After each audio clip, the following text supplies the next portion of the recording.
Taking a closer look at the race in the 22nd Congressional District, we are joined live now by David Valadao. So far this morning, it looks like his opponent will be Rudy Salas on the November ballot. Congressman Valadao joining us via Zoom from Washington, D.C. Good morning.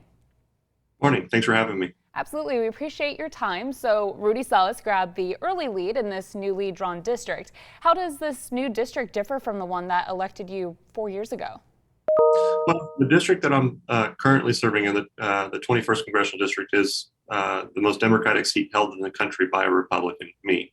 And the 22nd, the new lines, it's just a little bit tougher. I mean, it's still a very blue seat, but as you can see last night, even Rudy didn't get over 50%, which is a good sign for ourselves, especially being that he was the only Democrat in the race. And in the House Majority PAC, Nancy Pelosi's super PAC actually spent quite a bit of money both boosting him and attacking me in the district. So like you said, you've seen firsthand how fluid voters in your congressional district can be, and you mentioned a little tougher now. So what are you going to do leading up to November now to bring in some more votes? Well, I've got a lot of work to do with my own side. Obviously, there was 3 Republicans in that race, myself and 2 others. I've got to bring those back on, and then obviously I got to keep fighting for independence. And I've always done a really good job of getting some Democrat support, people across the aisle, and we've got to continue to focus on that as well. I mean, I've got to focus on issues that affect people. I think the price of fuel, price of food, everyday lives, price of housing, all those things have an impact. And I think we're going to focus on the issues that have the most impact on people's daily lives and try to make sure we message that as best we possibly can.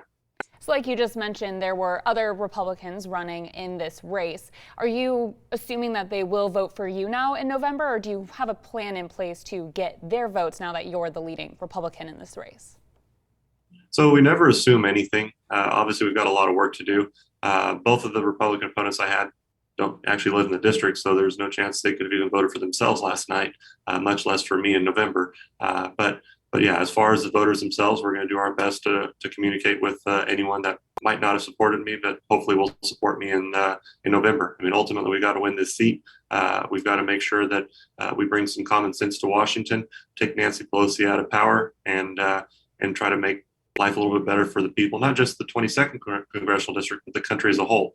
And as you can imagine, inflation, price of fuel, price of food, baby formula, I mean, you name the topic, it seems like this administration and the Democrat leadership in the House and Senate have been failing miserably. Well, your district has a smaller number of registered voters compared to others, so every vote counts. Do you have plans to encourage voter turnout in November?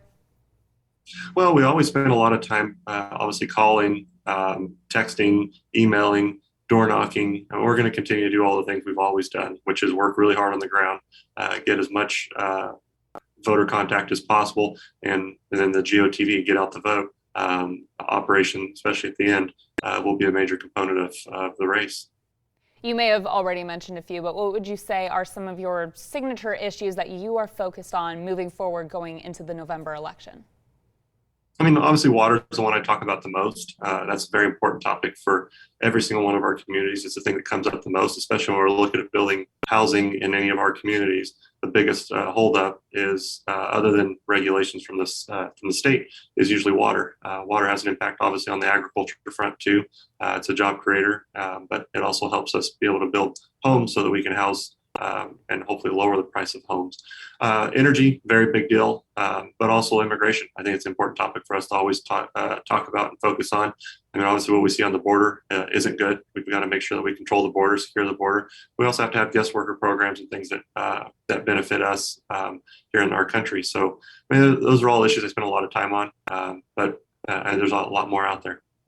All right, well, Congressman David Valadao running for Congressional District 22. Thank you so much for your time joining us live from D.C. Have a great day. You too. Thanks for having me.